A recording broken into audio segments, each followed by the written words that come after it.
That's terrific. Let me ask, with so many people, we're in still, I think, a recession, although officially we came out of it 2 years ago. With the times that we're in, very tough economic times that we're in, how do you choose who to help? Well, first of all, every time my phone rings, see, I can't budget this. The phone rings, I get emails, and can you help, can you help? So once I ask a number of serious questions, I go over and visit the client. And if the client is really something we can do, technically, and sometimes we can't, or if the client is really in need versus other priorities we have, I will take them on. But I do have to say no, because we have just limited resources, and we don't have the capabilities of doing everything for everyone. We do have to turn people down, which is the toughest part of this job. We hate to turn anyone down, but because we pay for everything from the materials on up, we can't do it for everyone. So we turn people down, but we try to do as much as we can for everyone when it's possible, but it's not always possible. And so turning people down is a very difficult thing for me to do. Yeah. Now, do you take one on at a time, or do you multitask, or does it depend on what the situations are? I do multitask, because there are some things I can do myself. I can do some smaller things, but when I have to get a contractor involved, or two or three, then it's kind of, I focus on that. Like, we do home makeovers. Home makeovers is a 1 month, 2 month job. That's totally focused on the makeover. We've done 3 since 2010 or 9, 10, 11. We've done 3 makeovers, one in New Milford, one in Brookfield, one in Bethel. And that's a lot of work. But the good news is that I have close to 50 contractors who donate their time and services. As long as we have the finances to cover the materials, we can do just about any job. So if there are contractors listening out there, and if you want to sign on to us to help, the benefit for you is that as a contractor, I then put together a list that I have every month, and I send it out to the 2,100 people who listen to what we do and follow us. I advertise their business. Different companies, different reasons why they're on the list, and they're there because they want to help us. And they're not there because they want to be on the list, but it's a benefit for them. So if you're listening and you want to sign on, you can go to my website and connect with me, and we'll take care of that. But so there are reasons why we can't do something for someone. I went to a house recently, not recently, maybe a year or so, and it was like an $800,000 house. She wanted me to fix her toilet. Now, I didn't know what was going on there, so I went in. It was a beautiful house. I mean, I'd killed to have it. So I went up to see her toilet, and I said, I'm not technically sound enough to take care of that toilet, but let me tell you what we do. And she was embarrassed because she didn't know that I was just doing charity work. See, we're not on the phone book. I have a decal on my car that doesn't have a phone number. No one can contact me unless they really know us, so we try to protect against that, but that was kind of a funny one that we just didn't want to handle.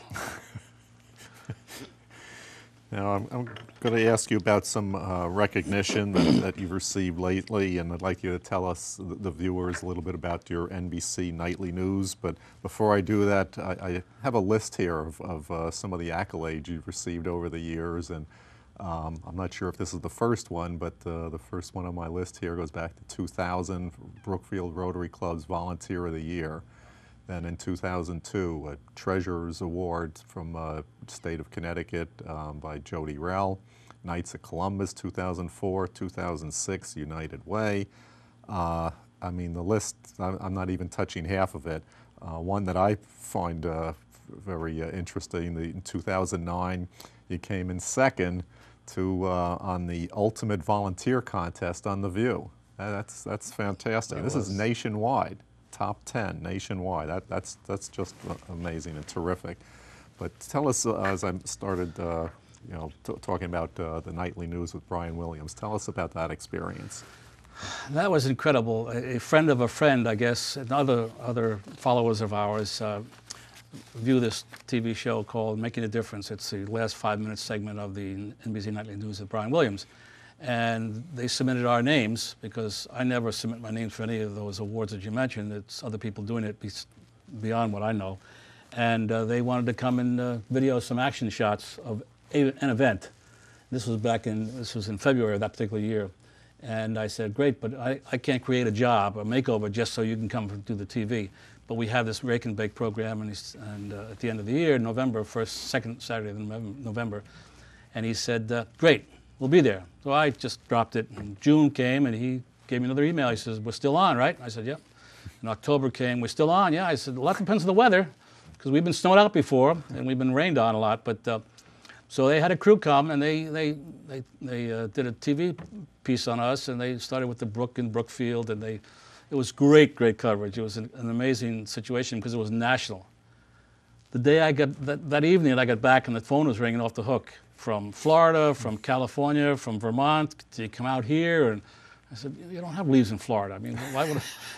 But they want to do handyman stuff, and we'd like to open one up in our place, and Rhode Island, and like in Chicago. And I said, great. So a lot of them just fell by the wayside. But the two people, one in Florida and one in Philadelphia, they wanted me to come out there and talk to them about it. So, but so it got a great national recognition. We had a few donors from it. So that was good. That's great. Also, I'm very impressed with. Tell our viewers about the 2010 All-Star experience and how that came about. That's a once-in-a-lifetime. Major League Baseball and People Magazine had a contest, national contest, to find a top, I guess you'd call it top-notch volunteer organization to represent one of the 30 teams in the Major League Baseball teams. And someone put our name in, maybe several people did, and it was a national voting contest, and we were one of the 3 finalists, and we were on the Fox Channel 5 Good Morning New York show in June, I guess it was, to talk about the 3 of us, et cetera, and they could vote. And then July 1st, I guess it was, we reached the highest number, and we were voted as the representative for the New York Yankees. So my wife and I were flown out there on July 13th, well, 12th or 10th or 12th, before the game, of course. And we were among 30 other winners. They all represented one of the Major League teams. And, you know, top notch, first class here and everything. And we're there for 4 days. And, you know, just to look up in the stands and see all these people, and here I am raking leaves for 2 people and 10 volunteers, and here I am in Anaheim, California on the team with all these, on the field with all these people. It's just incredible. Yeah. So I loved it. We'll do it again if they ask us. We're easy. For viewers that would either be in need of, again the tongue twister, handy-dandy handyman's assistance, or for those that would like to help, how can they contact you? Well, first of all, we don't need a lot of new contracts, new customers, but we'll at least listen, because I'm booked into March, April right now. But the point is, if they want to contact us, they have to have the ability to look at our website, as well as the volunteers. Volunteers we could always use. You don't have to have any technical skills. We clean out garages with dumpsters. We fill dumpsters. We paint houses. We paint a room or 2. We take people to doctor's appointments. We do some small things, set mouse traps for someone, and so we don't really we don't do a lot of high technical things unless we have contractors there. But yeah, just check into my website. And your website is www.hdhm.org, and it gives you all kinds of options there to select. And we got a lot of nice photos of all the jobs we've done, and you can see what we do and learn about us. Okay.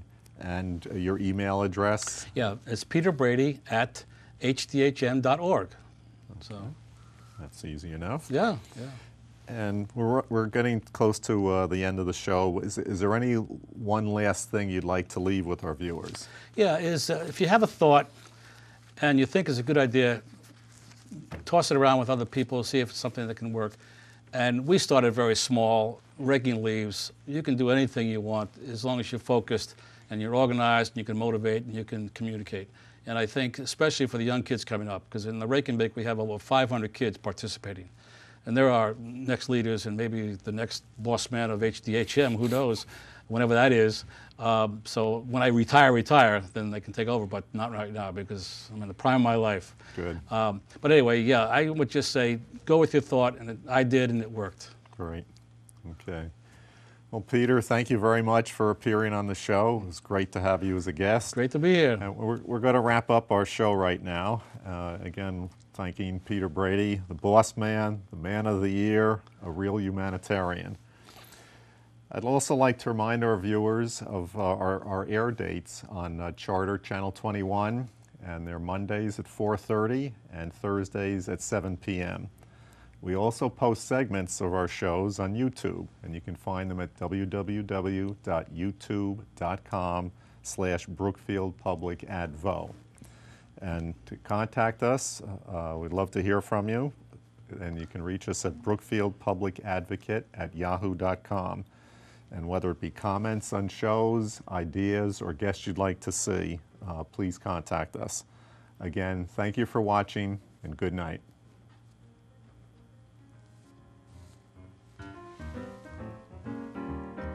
See how fast the time goes. Was it 30 minutes, 28 minutes? Holy shit.